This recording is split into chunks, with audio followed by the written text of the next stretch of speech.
ایک صحابی تھا حضور کا، اس کا ظاہر نام تھا، وہ دیہات کی ترکاریاں لاتا اور مدینے میں بیچتا، اور حضور علیہ الصلوۃ والسلام شہر کی چیزیں اسے تحفے میں دیتے۔ ایک دن وہ کوئی چیز بیچ رہا تھا، حضور پیچھے سے گئے اور چپکے سے جا کے اس کی آنکھوں پہ ہاتھ رکھ لیا۔ یہ کبھی آپ نے بھی کیا ہوگا، اس کو کہتے ہیں کولی بھرنا۔ جب آپ کا کوئی گوڑا دوست ہو، بڑا جانی اور جگری، جس سے آپ بڑے فرینگ ہو، تو پھر وہ بیٹھا ہو اور آپ پیچھے سے چپکے سے جا کے اس کی آنکھوں پہ ہاتھ رکھ لیتے ہیں، اور پھر وہ بولتا ہے کہ کون ہے، اور آپ یہ دیکھنا چاہتے ہیں کہ میرا نام کس نمبر پہ آتا ہے۔ بات تو کرتا ہے کہ جناب تجھے یاد رکھتا ہوں، تو آج میں نے ہاتھ رکھے ہیں تو ظاہر اپنے قریبی دوستوں کا نام لے گا، تو میں کس نمبر پہ آتا ہوں۔ تو کسی کی کولی بھرنے کا مطلب یہ ہوتا ہے میں دیکھوں تو صحیح اس کو میرے سے محبت کتنی ہے۔ تو اللہ اکبر، وہ بیٹھا تھا، حضور پیچھے سے گئے، چپکے سے جا کے اس کی کولی بھر لی۔ اب حضور کے ہاتھ آنکھوں پہ آئے ہوں اور سینے تک ٹھنڈ نہ گئی ہو، یہ کیسے ہو سکتا ہے؟ اس کو نہ پتا چلا ہو کہ حضور ہے، بلکہ حدیث میں آتا ہے کہ وہ بولتا نہیں۔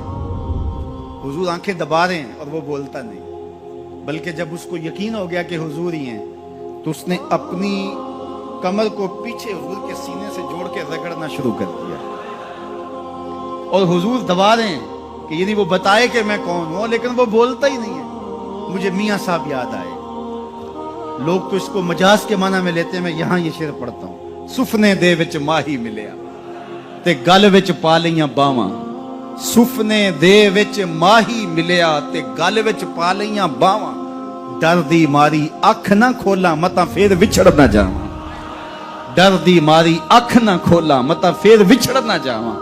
تو حضور آنکھیں دبا رہے ہیں اور وہ نہیں بولتا۔ حضور خود ارشاد فرمایا، اس غلام کو کون خریدے گا؟ تو اس نے کہا حضور مجھے کس نے خریدنا ہے، میں تو بہت سستا ہوں۔ فرمایا تو بہت مہنگا ہے۔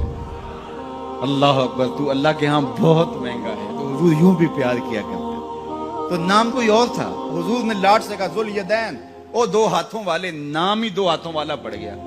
ایک دن کسی نے حضرت ذوالیدین سے پوچھا کہ یہ تو حضور نے لاٹ سے کہا ذوالیدین، لوگوں نے بھی کہنا شروع کر دیا، نام تو تمہارا کوئی اور ہوگا، بتاؤ تمہارا اصل نام کیا تھا؟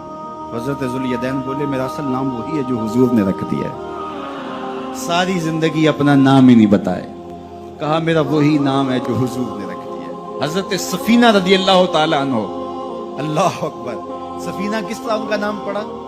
نام اس طرح پڑا کہ جب قافلہ چلتا تھا تو حضرت سفینہ جو ہے وہ پیچھے رہتے، حضور نے کہا کہ تم ذرا پیچھے رہو، قافلے میں سے کسی شخص کی کوئی چیز گری پڑی ہو تو وہ اٹھا لیا کرو۔ پھر قافلہ جہاں پڑاؤ کرتا تو وہ آواز دیتے بھئی کسی کی کوئی شے گم ہے تو وہ مجھ سے لے لے۔ تو کسی کی کوئی چیز گری ہوتی، کسی کا جوتا گرا ہوتا، کسی کی کوئی اور چیز گری ہوتی، کسی کا کوئی برتن گرا ہوتا، تو وہ ایک دن حضور نے دیکھا کہ انہوں نے بہت ساری چیزیں اٹھائی ہوئی ہیں، اور سفینہ عربی میں کشتی کو کہتے ہیں، بڑی کشتی کو۔ تو حضور نے فرمایا تو سفینہ ہے، تو کشتی ہے؟ اللہ اکبر، نام ہی سفینہ پڑ گیا۔ ایک قافلے میں بچھڑ گئے، پیچھے رہتے تھے، بچھڑ گئے، قافلہ نکل گیا۔ اب جنگل ہے اور کوئی رستہ سجھائی نہیں دے رہا۔ خیر کیا دیکھا کہ ایک شیر ہے، انسانی بو سونگ کے حملہ آور ہونے کے لیے آگے بڑھا۔ تو شیر جب قریب آیا نا اور حملہ کرنے لگا، حضرت سفینہ نے شیر کو کیا کہا، سن لو ذرا۔ شیر کو مخاطب ہو کے اس کی آنکھوں میں آنکھیں ڈال کے کہا، یا ابل حارث انا مولا رسول اللہ صلی اللہ علیہ وسلم، اے جنگل کے بادشاہ سن، میں رسول اللہ کا غلام ہوں۔